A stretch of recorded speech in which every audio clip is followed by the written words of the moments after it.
And of course, today is Reconciliation Day in South Africa, and as the citizens reflect on the country's history marking Reconciliation Day, our reporter Jayed Paulse, she's stationed this morning at the Ncome Museum in KwaZulu-Natal, and this is of course also where the national commemoration of Reconciliation Day will take place. Jayed, just coming to you once more, just to speak to us as we prepare for the President's address, and one would imagine that today's would be a lot more pointed and poignant given what South Africa has had to go through on the international stage regarding our reconciliation program.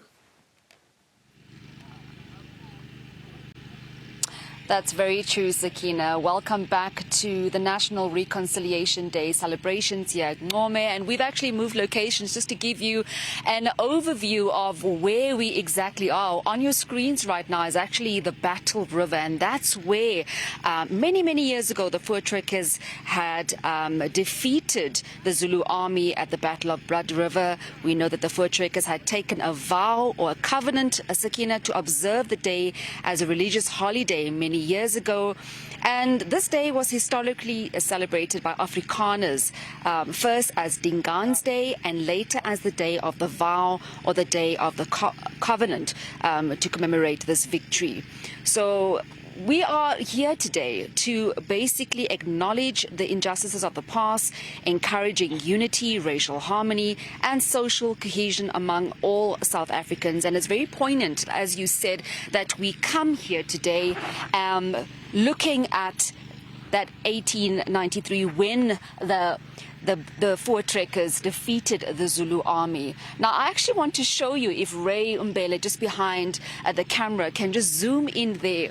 Where we are stationed is actually where the celebrations are being held, but across the Blood River, there are a group of Afrikaners who are also celebrating and marking this day. And it's quite interesting, and I would like to gauge maybe perhaps the Minister of Arts and Culture on this. We know in 1995, Nelson Mandela declared that they're going to retain the day, the 16th of December.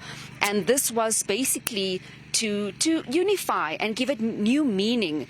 It was officially renamed the Day of Reconciliation in 1994, with the first celebration taking place on December 16, 1995. So many years later, 3 decades later, it's interesting to see that we still have a group of Afrikaners who are on the other side of Blood River, still commemorating this day. And I'm actually going to speak to a councillor perhaps later just to see about the unification process here in Ncome, and speak to community members as well. Have we come a long way? As you said, Sakina, we are going through quite a rough time in South Africa on the global stage, as you put it.